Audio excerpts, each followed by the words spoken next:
लाडकी बहीण योजना या योजनेच्या संदर्भात पहिल्यांदाच राज्याचे मुख्यमंत्री देवेंद्र फडणवीस साहेब यांचं विधान आलेलं आहे। या योजनेच्या संदर्भात त्यांनी आज मीडियाशी संवाद साधलेला आहे आणि त्याच्यामध्ये त्यांनी अगदी स्पष्टपणे काही गोष्टी या योजनेच्या संदर्भात मांडलेल्या आहेत। तर त्या कोणत्या गोष्टी त्यांनी आज स्पष्ट केलेल्या आहे मीडियाच्या पुढे, तर ते अगदी आपण कमीत कमी शब्दामध्ये माहिती पाहणार आहोत। लाडकी बहीण योजनेवर जे आहे पहिल्यांदाच खूप दिवसाच्या नंतर मुख्यमंत्र्यांचं स्पष्टीकरण आलेलं आहे आणि त्यांच्या शब्दाला महत्त्व असतं, कारण की ते राज्याचे मुख्यमंत्री आहेत। तर त्यांनी काय काय अपडेट दिलेले आहेत आपण त्या अगदी मुद्देसूद पद्धतीने पाहूयात।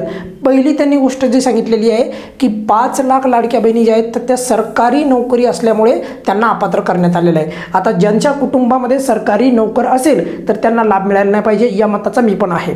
पण पुढे बघा 10 लाख लाभार्थ्यांना जे आहे 2.5 लाख उत्पन्न त्यांचं जास्त असल्यामुळे त्यांना 10 लाख लाभार्थी असे आढळले आहे। तर त्यांचं उत्पन्न किती होतं तर 2.5 लाखापेक्षा अधिक, तर त्यांना अपात्र केलेले आहे असं त्यांनी कधी सांगितलंय? आज सांगितलं थोड्या वेळापूर्वी जेव्हा त्यांनी मीडियाशी संवाद साधला। बघा, एक तर शासकीय नोकरीमुळे 5 लाख आणि 10 लाख कशामुळे, तर हे 2.5 लाखापेक्षा जास्त उत्पन्न असल्यामुळे। पण हा आकडा जो आहे ई-केवायसीच्या नंतरच आला असं नाही बरं का, हा आकडा जेव्हापासून योजना चालू झाली तेव्हापासूनचा सांगतो आहे मी, बरोबर। आता पुढे का आणखी काय काय त्यांनी गोष्टी पाहिलेल्या पुढे पाहूयात। बघा, त्यांनी परत सांगितलं आहे, त्यांनी स्वतः कबुली दिलेली आहे की 14,000 पुरुषांनी योजनेचा लाभ घेतला। पण आता ज्या ज्या पुरुषांनी लाडकी बहीण बनण्याचा प्रयत्न केला आता त्यांच्यावर कारवाई होणार आहे, त्यांच्याकडून पैसे वसूल केले जाणार आहेत। त्यामुळे जर एखाद्या पुरुषाने या लाडकी बहीण, आता त्यावेळेस बघा तुम्ही काही 7-8-9 महिन्यापूर्वीच्या त्या घटना आठवा, त्यावेळेस बरेचसे असे पुरुष पण पुढे येत होते की त्यांनी या योजनेचा लाभ घेतला होता आणि त्यांच्यावर कारवाया पण त्यावेळेस झाल्या होत्या। पण आत्ता जर एखाद्या पुरुषाने या योजनेचा लाभ घेतला असेल तर 14,000 पुरुषांकडनं, सर्व 14,000 पुरुषांकडनं पैसे वसूल करण्यासाठी कडक कारवाई केली जाणार आहे असं स्वतः राज्याचे मुख्यमंत्री देवेंद्र फडणवीस साहेब यांनी सांगितलं आहे। पण काही जे ठिकाणी तुम्हाला याच्याबद्दल संभ्रम तुमच्या मनामध्ये निर्माण होऊ शकतो, अफवा तुमच्यापर्यंत येऊ शकतात, ते म्हणजे काय की जर समजा तुम्ही अपात्र झाला आणि तुम्ही पुरुष नाही आहे, महिला म्हणून तुम्ही लाडकी बहीण योजनेचा लाभ घेतला होता आणि तुम्ही अपात्र झाला तर मग तुमच्याकडनं वसूल केले जाणार का पैसे? तर उत्तर आहे नाही।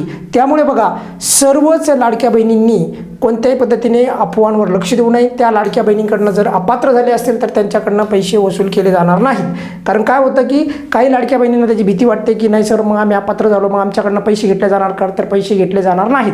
पुरुष जे आहेत ज्यांनी लाडकी बहीण बनण्याचा प्रयत्न केला त्यांना मात्र कारवाई होणार, त्यांच्यावर त्यांनी टेन्शन घ्यायची गरज नाही। पुढे बघा, त्यांनी एक गोष्ट खूप महत्त्वाची सांगितलेली आहे। आज जेव्हा त्यांनी संवाद साधला तेव्हा त्यांनी सांगितले की केवायसी केली नसेल तर पैसे देणार नाही। अगदी स्पष्ट जसेल तसं वाक्य त्यांनी सांगितलेलं आहे। तुम्हाला सर्वांना माहिती होतं की 30 एप्रिल जी आहे शेवटची तारीख होती। आता ज्यांनी केवायसी केली त्यांना पैसे मिळतील पात्र झाल्याच्या नंतर, पण ज्यांनी केलीच नाही तर केवायसी केली नसेल तर त्यांना पैसे देणार नाही, अगदी स्पष्टपणे मुख्यमंत्र्यांनी सांगितलेलं आहे। पण याच्यामध्ये अजून एक महत्त्वाची गोष्ट त्यांनी सांगितलेली आहे आणि ती चांगली बाब आहे।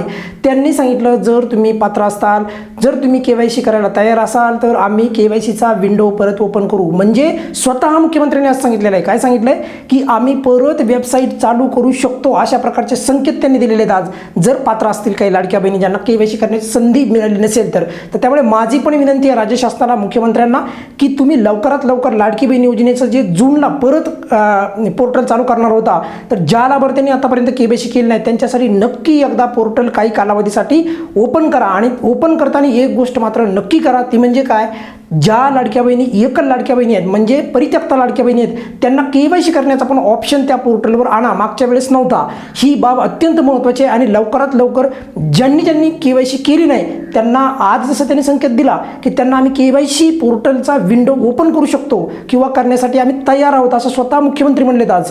तर त्यामुळे ती लवकर प्रक्रिया करा आणि लवकर राहिलेल्या लाडक्या बहिणींना ज्यांना केवायसी करता येईल नाही त्यांना लवकर केवायसी करण्याचा मार्ग मोकळा करा। या व्हिडिओमध्ये अगदी स्पष्टपणे तुम्हाला क्लिअर झाला असेल की त्यांनी कोणत्या कोणत्या बाबी मांडलेल्या आहेत, सर्वांकडून लाभ वसूल केला जाणार नाही आणि केवायसी पोर्टल चालू करण्याचे संकेत त्यांनी दिलेले आहेत। या व्हिडिओमध्ये आपण इथेच थांबूयात, काय अडचण असेल तर नेहमीप्रमाणे कमेंट्समध्ये विचारू शकता। धन्यवाद।